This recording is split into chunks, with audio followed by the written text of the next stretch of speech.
హైదరాబాద్ జూబ్లీహిల్స్ లోని వైవి సుబ్బారెడ్డి నివాసానికి చేరుకుంది సిట్ అధికారుల బృందం. టీటీడీ కల్తీ కేసులో విచారణ చేయబోతోంది సిట్. ఇక ఇప్పటికే కేసులో వైవి సుబ్బారెడ్డి పిఏ చిన్నప్పన్నతో పాటు టీటీడీ మాజీ ఈవో పలువురు అధికారులను విచారణ చేసింది. వారి స్టేట్మెంట్ల ఆధారంగా వైవి సుబ్బారెడ్డిని విచారణ చేయబోతున్నారు. స్టేట్మెంట్స్, పలు డాక్యుమెంట్స్ కూడా తీసుకొచ్చారు సిట్ అధికారులు.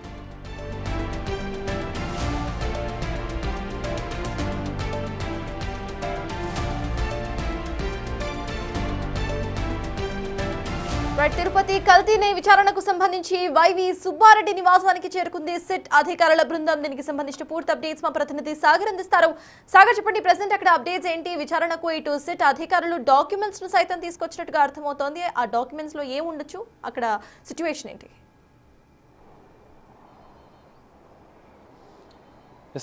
తిరుమల తిరుపతి దేవస్థానం కల్తీ నెయ్యి వ్యవహారంలో ఇప్పటికే సిట్ అధికారుల బృందం కీలకంగా అనేక మంది అధికారులను విచారించింది, కొంతమందిని అరెస్ట్ చేసింది, కొంత కీలక సమాచారాన్ని ఇప్పటికే సేకరించింది.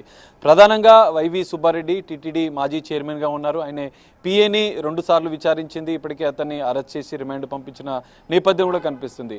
వైవి సుబ్బారెడ్డి పిఏ చిన్న అప్పన్న ఇచ్చినటువంటి స్టేట్మెంట్లో కొన్ని కీలక అంశాలు వెల్లడైనట్లు కూడా తెలుస్తుంది.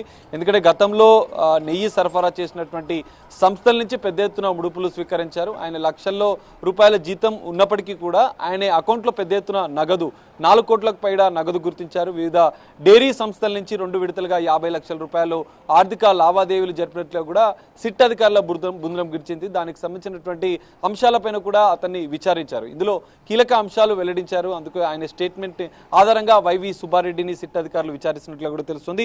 జూబ్లీహిల్స్లోని ఆయన నివాసానికి సిట్ అధికారులు ఎగ్జాక్ట్లీ ఉదయం 11 గంటలకు చేరుకున్నారు. గంటన్నర నుంచి కూడా ఆయన నివాసంలో సిట్ అధికారులు విచారిస్తున్న పరిస్థితి కనిపిస్తుంది.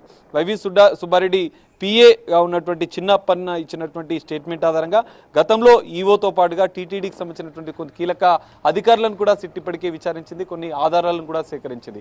కల్తీ నెయ్యి వ్యవహారంలో ఎందుకంటే ఈ సరఫరా విషయంలో, టెండర్ల విషయంలో కొంత సడలింపు చేసిన అంశాలు కూడా టీటీడీ చైర్మన్గా ఉన్నటువంటి అప్పటి టీటీడీ చైర్మన్గా ఉన్నటువంటి వైవి సుబ్బారెడ్డి హయాంలోనే ఇదంతా జరిగిన నేపథ్యంలో ఎక్కువ కాలం, ఎందుకంటే వైసీపీ ప్రభుత్వ హయాంలో ఎక్కువ కాలం టీటీడీ చైర్మన్గా వైవి సుబ్బారెడ్డి పనిచేసిన నేపథ్యంలో ఈ కల్తీ వ్యవహారం, ఎందుకంటే గతంలో అతను టెస్ట్ చేపించారు. టీటీడీ ఆధ్వర్యంలో కల్తీ నెయ్యి విషయంలో టెస్ట్ చేపించినారు.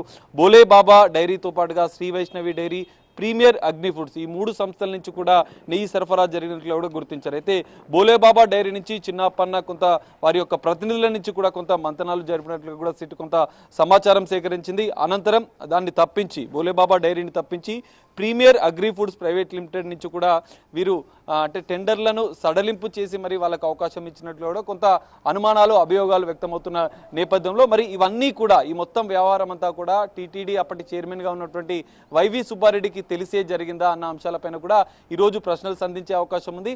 మరి చిన్నప్పన్న ఏదైతే వైవి సుబ్బారెడ్డి పిఏ చిన్నప్పన్న ఇచ్చినటువంటి స్టేట్మెంట్లో కూడా పెద్ద ఆయన చెప్తేనే ఇదంతా చేసినట్లుగా ఆయన చెప్పినట్లుగా కూడా సమాచారం ఉంది. మరి పెద్ద ఆయన ఎవరు అనేది, ఎందుకంటే ఆయన పిఏగా ఉన్న నేపథ్యంలో వైవి సుబ్బారెడ్డి చైర్మన్గా ఉన్నారు. ఇవంతా కూడా ఆయనకు తెలిసే వ్యవహారం జరిగిందా, ఎన్నిసార్లు లంచాల రూపంలో ఆయా డైరీలకు సంబంధించినటువంటి సంస్థల నుంచి ముడుపుల రూపంలో ఎంత తీసుకున్నారు, మొదటిసారే తీసుకున్నారు. ఎందుకంటే 2 విడతల్లో ఇప్పటికే 50 లక్షల రూపాయలు ముడుపులు తీసుకున్నట్లుగా కూడా సిట్ అధికారులు గుర్తించారు.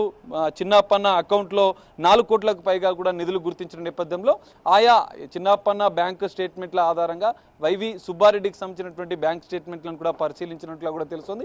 అవన్నీ ఏదైతే గతంలో అధికారుల స్టేట్మెంట్తో పాటుగా చిన్నప్పన్న ఇచ్చినటువంటి స్టేట్మెంట్తో పాటుగా టీటీడీ గతంలో నెయ్యి సరఫరా చేసినటువంటి సంస్థల డైరీలకు సంబంధించినటువంటి ఒప్పందాలకు సంబంధించినటువంటి డాక్యుమెంట్లన్నీ ముందుంచి కూడా వైవి సుబ్బారెడ్డిని ప్రశ్నించినట్లు కూడా తెలుస్తుంది. అందులో భాగంగానే ఎందుకంటే అతను ఆరోగ్య సమస్యలు తిరుపతి రాలేనని చెప్పిన నేపథ్యంలో సిట్ అధికారులు వారే స్వయంగా హైదరాబాద్కు వచ్చారు. జూబ్లీహిల్స్లో గంటన్నరగా కూడా విచారణ కొనసాగుతుంది. ఇందులో కీలకంగా 3 అంశాల మీద విచారణ జరుగుతున్నట్లుగా కూడా మనకు అర్థమవుతుంది. పిఏ చిన్నప్పన్న ఇచ్చినటువంటి స్టేట్మెంట్ ఆధారంగా ఆయా డైరీలకు సంబంధించినటువంటి సంస్థలతో ఒప్పందం చేసుకున్న సందర్భంగా ఏదైతే నిబంధనలను సడలించి వారికి అవకాశం కల్పించారు, అందులో ఎలాంటి ఆర్థికపరమైనటువంటి లావాదేవీలు జరిగాయి, కమిషన్ల రూపంలో ఏమైనా లంచాలు తీసుకున్నారన్నటువంటి ఆరోపణలు కూడా వ్యక్తమవుతున్న నేపథ్యంలో ఈ 2 అంశాలతో పాటుగా వైవి సుబ్బారెడ్డి బ్యాంకు ఖాతాలను సిట్కు ఇవ్వడానికి కొంత అభ్యంతరం వ్యక్తం చేసిన నేపథ్యంలో ఇప్పటికే సిట్ అధికారులు బ్యాంకులకు కూడా లేఖ రాసినట్లు తెలుస్తుంది. ఇందులో ఇప్పటికే కొన్ని కీలక పరిణామాలు జరిగాయి. ఇందులో కొన్ని కీలక ఆధారాలు సిట్ సేకరించింది.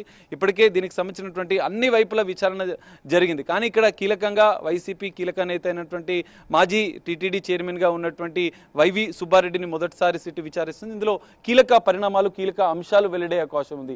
తెలిసి కల్తీ నెయ్యి వ్యవహారం జరిగిందా, ఆయా సంస్థలతో ఒప్పందాలు ఎలా చేసుకున్నారు, అందులో మీ నిర్ణయాలు ఏంటి, ఇంకా ఎవరెవరి పాత్ర ఉందన్న అంశాలపైన కూడా సిట్ అధికారులు విచారించే అవకాశం ఉంది. మరి వైవి సుబ్బారెడ్డి ఎలాంటి సమాధానాలు చెప్తారు, కల్తీ నెయ్యి వ్యవహారంలో ఎలాంటి పాత్ర ఉందన్న అంశాలు కూడా సిట్ అధికారుల విచారణలో వెల్లడే అవకాశం ఉంది. విచారణ పూర్తయినంతరం కూడా ఎలాంటి అంశాలు వెల్లడైతాయి అనేది మాత్రం చూడాల్సిన పరిస్థితి. సర్తాజ్.